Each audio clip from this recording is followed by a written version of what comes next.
యేసుక్రీస్తు ఒంటరిగా ఆ కొండపైన ప్రార్థన చేస్తూ ఉన్నాడు. ఇక్కడేమో శిష్యులు ఆయన చిత్తము చేసే ప్రక్రియలో ముందుకు సాగుతున్నప్పుడు ఆటంకాలు వచ్చినాయి. ఆపద వచ్చి పడింది, అపాయం వచ్చి పడింది, అలలు ఎగసి పడుతున్నాయి. ఏం చేయాలో అర్థం కావట్లేదు, మిక్కిలి కష్టపడుతున్నాడు. అటువంటి సమయంలో యేసయ్య వస్తాడా? ఎలా వస్తాడు? అందరం ఇక్కడే ఉన్నాం, తీసుకొచ్చే శిష్యులు ఎవరు లేరు అక్కడ, ఆయన వచ్చే ఛాన్స్ ఏమీ లేదు. మరి మన పరిస్థితి ఏమిటి? మనకున్న ఈ సమస్యకు పరిష్కారం ఏమిటో ఎప్పుడూ చెప్పలేదు యేసుక్రీస్తు. తొందరగా వెళ్ళండి అని చెప్పి ఇప్పుడే చెప్పాడు. సాధారణంగా ఆయన మనతో పాటు వచ్చేవాడు, కానీ ఈరోజు రాకుండా మనల్నే పంపించేశాడు. ఇప్పుడు మన పరిస్థితి ఏమిటి అని చెప్పి ఆ శిష్యులు అల్లాడిపోతున్నప్పుడు యేసుక్రీస్తు ఏం చేస్తుంటాడు చెప్పండి? వారి జీవితంలో తలంపు, మనకు సహాయము దొరికే ఛాన్స్ లేదు. ఈరోజు మన మధ్య ఎవరైనా ఉన్నారా? నా జీవితంలో నేను ఎదుర్కొంటున్న పెను తుఫాను నుంచి నన్ను విడిపించే నాదుడు నాకు లేడు. నేను కలిగి ఉన్న సమస్యకు పరిష్కారము నా కనుచూపు మేరల్లో కనిపించటం లేదు. ఎదుర్కొంటున్న ఆటంకము, నేను ఎదుర్కొంటున్నటువంటి ఆపద, నేను ఎదుర్కొంటున్నటువంటి అపాయము బహు తీవ్రమైనది. కొన్ని సందర్భాల్లో నా మనసు అనిపిస్తూ ఉంటుంది, దేవుడు కూడా ఈ సమస్య నుంచి నన్ను విడిపించలేడేమో అనేటటువంటి ఆలోచన వచ్చేస్తుంది. నువ్వు అనుకుంటున్నట్లయితే ఈరోజు నీకు ఒక సమాధానం చెప్పాలని ఆశపడుతున్నాను. నువ్వు దేవుని చిత్తం చేసేవాడివైతే, దేవుణ్ణి సంతోషపరిచేటటువంటి వ్యక్తివైతే, ఆ రోజు ఏం జరిగిందో తెలుసా? తన శిష్యులు నడి సముద్రములో మిక్కిలి కష్టపడుతూ ఉండగా ఎవరో చూశారటండి. ఎవరు చూశారు? చూద్దారండి, చదువుతున్నాను. సాయంకాలం అయినప్పుడు ఆ దోణి సముద్రం మధ్య ఉండెను, ఆయన ఒంటరిగా మెట్టనుండెను. అప్పుడు వారికి గాలి ఎదురైనందున దోణి నడిపించుటలో వారు మిక్కిలి కష్టపడుచు ఉండగా, ఆ తర్వాత మాట చదవండి. ఆయన చూచి, ఎక్కడి నుంచి చూశాడు? ఆయన ఎక్కడో కొండపైన ఉన్నాడు కదండి, ఆయన ఎక్కడో గట్టు మీద ఉన్నాడు కదండి, వీళ్ళేమో సముద్రం మధ్యలో ఉన్నారు కదండి. గట్టు మీద ఉన్నటువంటి దేవుడు సముద్రం మధ్యలో ఉన్నటువంటి శిష్యులను చూడడం సాధ్యమా? ఎస్, నా ప్రభు చూసేవాడు. నువ్వు ఏ కష్టంలో ఉన్నా, ఏ సమస్యలో ఉన్నా, ఏ సంద్రములో ఉన్నా చూడగలిగిన దేవుడు నేను ప్రకటిస్తున్న ప్రభు అయిన యేసుక్రీస్తు చూశాడండి.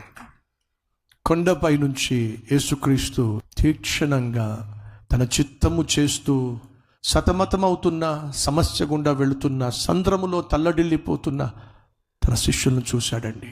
నేను ప్రకటిస్తున్న దేవుడు కళ్ళుండి చూసేవాడండి. ఈరోజు మన మధ్య ఎవరైనా ఉన్నారా? నా కష్టం ఎవరు చూడటల్లా, నా బాధ ఎవరు చూడటల్లా, నా వేదన ఎవరు చూడటల్లా, నన్ను ఎవరు పట్టించుకోవట్లా, దేవుడు కూడా పట్టించుకోవట్లేదేమో, దేవుడు కూడా నన్ను లెక్క చేయటం లేదేమో. ఎస్, మనలో కొంతమందికి ఆ భావన ఉంటుంది.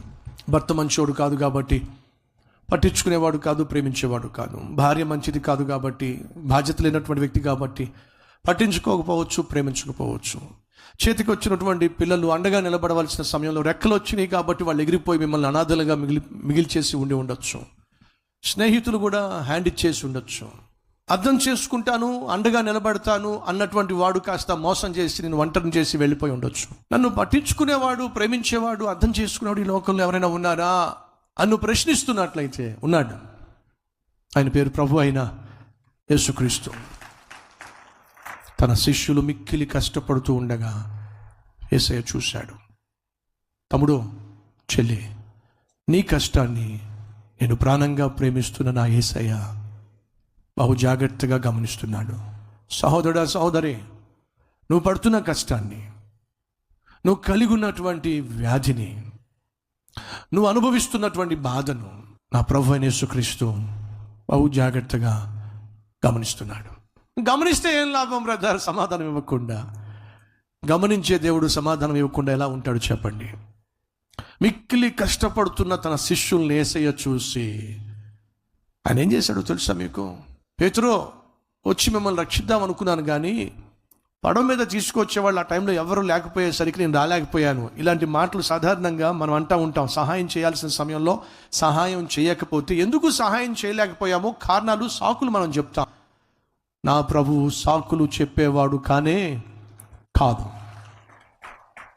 సహాయము చేయడానికి సిద్ధహస్తుడైనటువంటి నా ప్రభువైన యేసుక్రీస్తు ఆ రోజు ఏం చేశాడో తెలుసా? నీళ్ల మీద నడుచుకుంటూ వాళ్ళ దగ్గరకు వచ్చేసాడండి. అంటే అర్థం తెలుసా?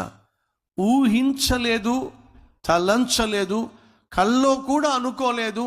ఎగసి పడుతున్నటువంటి ఆ తరంగాలను యేసుక్రీస్తు నీళ్ల మీద నడిచి వచ్చి అణిచివేస్తాడని, వారు కలిగి ఉన్న ఆపద నుండి వారిని విడిపిస్తాడని వారు కల్లో కూడా ఊహించుకోలేదు. యేసయ్య నీళ్ల మీద నడిచి వస్తాడని. ప్రియ సహోదరి సహోదరుడా, నేను ప్రకటిస్తున్న నా ప్రభు నీ జీవితంలో ఆయన చేయబోయే ఆశ్చర్య కార్యము, ఆయన చేయబోయే అద్భుతము పొందుకున్న తర్వాత నువ్వు అంటావు, కల్లో కూడా అనుకోలేదు నా ప్రభువు నన్ను ఇంతగా ఆదరిస్తాడని, ఇంత అద్భుతంగా నాకున్న ఈ కష్టంలో నుండి విడిపిస్తాడని కల్లో కూడా ఊహించలేదు. ఆ రోజు శిష్యులు కల్లో కూడా ఊహించలేదు యేసుక్రీస్తు నీళ్ల మీద నడుచుకుంటూ వస్తాడని. కారణం ఏమిటంటే అంతకుముందు ఎప్పుడూ కూడా యేసుక్రీస్తు నీళ్ల మీద నడుచున్నటువంటి దాఖలు లేవు. వారు ఊహించని మార్గంలో, ఊహించని విధానంలో, ఊహించని సమయంలో యేసుక్రీస్తు వారికి ప్రత్యక్షమయ్యాడు. ఎగసి పడుతున్న సంద్రాన్ని అణిచివేశాడు. సహోదరుడా, సహోదరి, నువ్వు దేవుని చిత్తం చేస్తున్నావా? దేవుడు ఆశించినట్టుగా జీవిస్తున్నావా? దేవుణ్ణి సంతోషపరచాలి అని చెప్పి నువ్వు తహతహలాడుతున్నావా? దేవుని యొక్క చిత్తానుసారంగా నీ పరిచర్యను చేస్తూ ముందుకు సాగుతున్నావా? అయినప్పటికీ ఆపదలు, అయినప్పటికీ అవమానాలు, అయినప్పటికీ ఆటంకాలు వచ్చి పడినాయా? అయితే వినో, ఊహించని విధానములో నా దేవుడు నీకు సహాయాన్ని పంపించబోతున్నాడు. నువ్వు తలంచని విధానంలో, నీ కంటికి కనిపించని, చెవులకు వినిపించని అద్భుతమైన విధానంలో దేవుడు నీ సమస్యకు పరిష్కారాన్ని ఆయన చూపించబోతున్నాడు. అదే తేడా దేవుని చిత్తాన్ని చేసేవారికి, దేవుని చిత్తము చేయని వారికి.